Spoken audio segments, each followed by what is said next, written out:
Hi friends, ఈరోజు వీడియోలో వచ్చేసి నేను బ్యాంగిల్స్ మేకింగ్ అనేది చూపిస్తున్నానండి. చెప్పాలంటే బ్యాంగిల్స్లో కూడా మనం డిఫరెంట్ మెటీరియల్స్తో అయితే బ్యాంగిల్స్ చేసుకోవచ్చు. నేనైతే ఈరోజు చూపించే అయితే సిల్క్ థ్రెడ్ బ్యాంగిల్స్ అండి. మీలో చాలామందికి ఐడియా ఉంది కదా సిల్క్ థ్రెడ్ బ్యాంగిల్స్ ఎలా చేసుకోవచ్చు అనేది. వాటిల్లో డిఫరెంట్ స్టైల్స్లో చేసుకోవచ్చు కాబట్టి నేను ఈరోజు ఒక స్టైల్ని అయితే చూపిస్తున్నానండి. ఇవే కాదండి, నా ఛానల్లో నంబర్ ఆఫ్ అయితే ఉన్నాయి. క్విల్లింగ్ పేపర్ బ్యాంగిల్స్ ఉన్నాయి, అండ్ న్యూస్ పేపర్తో చేసిన బ్యాంగిల్స్ ఉన్నాయి, క్లాత్ బ్యాంగిల్స్ ఉన్నాయి, సిల్క్ థ్రెడ్వి, ఉలెన్ థ్రెడ్వి, డిఫరెంట్ స్టైల్స్లో ఉన్నాయి. మీకు కనుక ఇంట్రెస్ట్ ఉంటే నా వీడియోస్ అయితే ఫాలో అవ్వండి. ఈరోజు ఎలా చేస్తున్నాను అనేది చూసేయండి. సో ఇది వచ్చేసి ప్లాస్టిక్ బ్యాంగిల్ తీసుకున్నానండి. ఇది ఎల్లో కలర్ అనమాట. సిల్క్ థ్రెడ్ తీసుకున్నాను. సిల్క్ థ్రెడ్ బ్యాంగిల్స్ మీలో చాలామందికి ఐడియా ఉంది కదా. సో నేను కూడా డిఫరెంట్గా మేక్ చేస్తున్నానండి.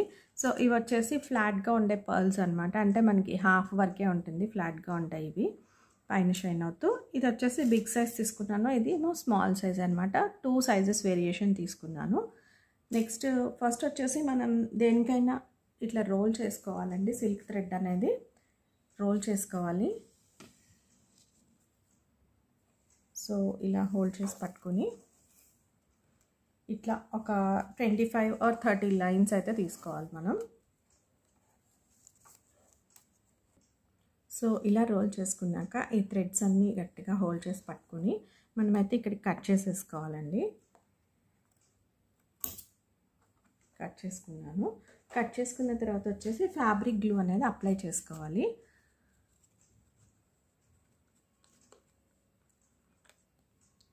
సో ఈ గ్లూ అప్లై చేసుకునేటప్పుడు కూడా మనం థ్రెడ్స్ అన్నీ కొంచెం ఇట్లా వెడల్పుగా పెట్టుకొని గ్లూ అప్లై చేసుకోవాలి. గ్లూ అప్లై చేసిన తర్వాత బ్యాంగిల్కి కూడా ఒక ప్లేస్లో అయితే బ్యాక్ సైడ్ అయితే గ్లూ అప్లై చేస్తున్నానండి. చేసి మనం ఈ థ్రెడ్స్ అన్నీ కూడా ఇట్లా కొంచెం వెడల్పుగా వచ్చేలా పెట్టుకొని ఒక చోట అయితే గట్టిగా హోల్డ్ చేసి పట్టుకోవాలి. ఒక 1 minute అలా పట్టుకుంటే ఏంటంటే మనకి అక్కడ బాగా స్టిక్ అయిపోతుంది.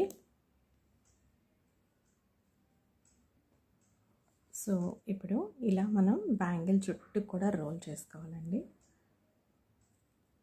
ఇలా కొంచెం వెడల్పుగా అనుకుంటూ ఇట్లా బ్యాంగిల్ చుట్టూ రోల్ చేసుకోవాలి. మనం ఏ కలర్లో అయినా మేక్ చేసుకోవచ్చు. అండ్ చెప్పాలంటే లోపల బ్యాంగిల్ కూడా సేమ్ తీసుకోవాలని ఏం లేదండి, వేరే కలర్ తీసి కూడా మనం రోల్ చేసుకోవచ్చు అనమాట. సో ఇలా థ్రెడ్స్ అన్నీ వెడల్పుగా అనుకుంటూ మనం బ్యాంగిల్ మొత్తం కూడా రోల్ చేసేసుకోవాలండి. సో ఇలా థ్రెడ్ అంతా రోల్ చేసుకున్నాక మనం ఇక్కడ థ్రెడ్స్ అన్నీ కట్ చేసేసుకొని బ్యాక్ సైడ్ అయితే బ్యాంగిల్కి బ్యాక్ సైడ్ గ్లూ అప్లై చేసుకొని ఇవన్నీ కూడా అంటించేయాలండి. ఇంకా మనకి కొంచెం బ్యాంగిల్ అనేది ఉంది, ఇది కూడా ఇదే విధంగా అయితే మనం రోల్ చేసేసుకోవాలి. అంటే కొంచెం లెంత్ అనేది తక్కువ తీసుకుంటే సరిపోతుంది, చాలా కొంచెం మిగిలింది కాబట్టి. సో థ్రెడ్స్ తక్కువ తీసుకున్నానండి, చిన్న లెంతే తీసుకున్నాను. అండ్ థ్రెడ్స్ కూడా తక్కువ తీసుకున్నాను అనమాట. అంటే ఒక 15 లైన్స్ వరకు తీసుకున్నాను. తీసుకొని ఇట్లా హోల్డ్ చేసేస్తున్నాను. హోల్డ్ చేసేసి ఇదంతా కూడా ఇట్లా కంటిన్యూషన్ అయితే మనకి ఎండ్ అయ్యే వరకు ఇలా రోల్ చేసేసుకోవాలంతే. రిమైనింగ్ కూడా మొత్తం ఇట్లా రోల్ చేసేసుకున్నానండి. ఇక్కడ గ్లూ అప్లై చేసేసుకుని థ్రెడ్స్ అనేవి కట్ చేసేసుకుంటాను. సో ఇలా వస్తుందన్నమాట మనకి బ్యాంగిల్ అంతా. ఇప్పుడు దీనిపైన మనకి నచ్చినట్టు మనం డెకరేషన్ అనేది చేసుకోవచ్చు. నేను ఈ బ్యాంగిల్ చుట్టూ అక్కడక్కడ ఫస్ట్ అయితే గ్లూ అప్లై చేసుకుంటున్నానండి, కొంచెం డిస్టెన్స్తో.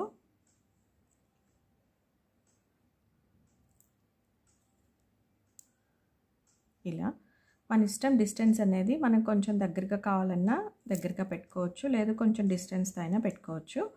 సో పెట్టుకున్న తర్వాత ఈ ఫ్లాట్ది కొంచెం బిగ్ సైజ్ ఉంది కదా, అది తీసుకొని ఇట్లా ప్లేస్ చేసుకుంటున్నాను ఫస్ట్.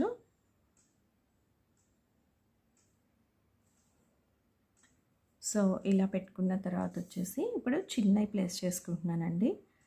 ఇలా 3 డాట్స్గా పెట్టుకుంటున్నాను. ఇటు సైడ్ కూడా నేను చూపించే అన్నీ కూడా చాలా సింపుల్ డిజైన్స్ అండి, చక్కగా మనం ఈజీగా మేక్ చేసుకోవచ్చు అనమాట. ఇలా అండ్ ఇంకొకటి ఇటు సైడ్ పైన ఒకటి ప్లేస్ చేస్తున్నాను అంతే. సో మనం కుందన్స్ ఏ విధంగా అయితే పెట్టుకుంటామో అదే విధంగా అండి. కొంచెం మనకి ప్లేస్ అనేది కూడా చూసి అడ్జస్ట్ చేసేసుకోవాలి. డ్రై అవ్వకముందే మనం ప్లేస్ అనేది అడ్జస్ట్ చేసేసుకొని ప్రాపర్గా వచ్చేలా చూసుకోవాలి. అండ్ ఇట్ సైడ్ కూడా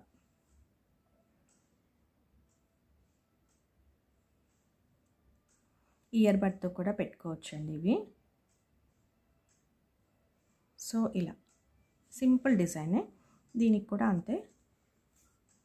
ఇట్లా ఇట్ సైడ్ ఒక 3 dots and it side both side కూడా 3 డాట్స్ పెట్టుకుని ఇవి ప్లేస్ చేసుకుంటున్నాను. సో ఇలా మనం ప్రతి బీడ్ అంటే బిగ్ సైజ్ బీడ్స్ అంటించాం కదా, దానికి బోత్ సైడ్ కూడా ఇలా పెట్టేసుకోవాలి. మనకి అప్పుడు బ్యాంగిల్ అనేది రెడీ అయిపోతుంది. సో ఇలా బ్యాంగిల్ చుట్టూ అయితే ప్లేస్ చేసేసానండి. సేమ్ ఇంకొక బ్యాంగిల్ కూడా మనం ఇలా ప్రిపేర్ చేసుకోవాలి. ఇక్కడ గ్లూ అనేది మనకి కంప్లీట్గా డ్రై అయిపోయిన తర్వాత ఏమీ కనిపించదండి. సో ఇంకో బ్యాంగిల్ మేక్ చేసుకొని చూపిస్తాను. సో చూడండి వేరియేషన్ కూడా ఇదేంటంటే ఫస్ట్ చేసిన బ్యాంగిల్ కదా, ఇది మనకి మొత్తం డ్రై అయిపోయిన తర్వాత ఇలా ఉందన్నమాట. గ్లూ కనిపించట్లేదు చూడండి. సో ఇది వచ్చేసి ఇప్పుడే మేక్ చేశాను కాబట్టి ఇది కొంచెం గ్లూ అనేది కనిపిస్తుంది అనమాట. సో కంప్లీట్గా డ్రై అయిపోయిన తర్వాత మనకి ఇలా ఉంటుంది. బ్యాంగిల్స్ వేసుకుంటే కూడా లుక్ ఎలా ఉంటుందో చూపిస్తానండి. సో చూడండి లుక్ అయితే ఇలా ఉంటాయి అన్నమాట. వేసుకున్నాక చూపిస్తున్నాను. సో ఇలా ఉంటాయి. మనం సింపుల్గా కొంచెం డిఫరెంట్ స్టైల్లో చేసుకోవాలి అన్నప్పుడు ఇలాంటివి ట్రై చేయొచ్చు. అండ్ డ్రెస్కి మ్యాచింగ్గా మనం చేసుకుంటే మాత్రం చాలా చాలా బాగుంటాయండి. ఇది అనమాట. ఇలా మీకు నచ్చిన కలర్లో అంటే మీ డ్రెస్కి తగ్గట్టు మీరు కూడా మేక్ చేసుకోండి. ఇది ఈరోజు వీడియో మీకు నచ్చిందని అనుకుంటున్నాను. నచ్చితే ఒక లైక్ చేయండి. మీ ఫ్రెండ్స్కి రిలేటివ్స్కి వీడియోని షేర్ చేయడం మర్చిపోకండి. నేను చేసే వీడియోస్ అన్నీ కూడా మన లేడీస్కి యూస్ఫుల్ వీడియోస్ చేస్తున్నాను. ఒక్కసారి నా ఛానల్ని విజిట్ చేసి మీ కంటెంట్ యూస్ఫుల్ అనిపిస్తే సబ్స్క్రైబ్ చేసుకోవడం మర్చిపోకండి. పక్కనే బెల్ సింబల్ ఉంటుంది, దాంట్లో ఆల్ అనే ఆప్షన్ మీరు సెలెక్ట్ చేసుకుంటే నేను వీడియో పోస్ట్ చేసిన వెంటనే మీకు నోటిఫికేషన్ ద్వారా తెలుస్తుంది. కింద కామెంట్ సెక్షన్లో ఈరోజు నేను తయారు చేసిన ఈ సిల్క్ థ్రెడ్ బ్యాంగిల్స్ ఎలా ఉన్నాయనేది తెలియచేయండి. Thanks for watching.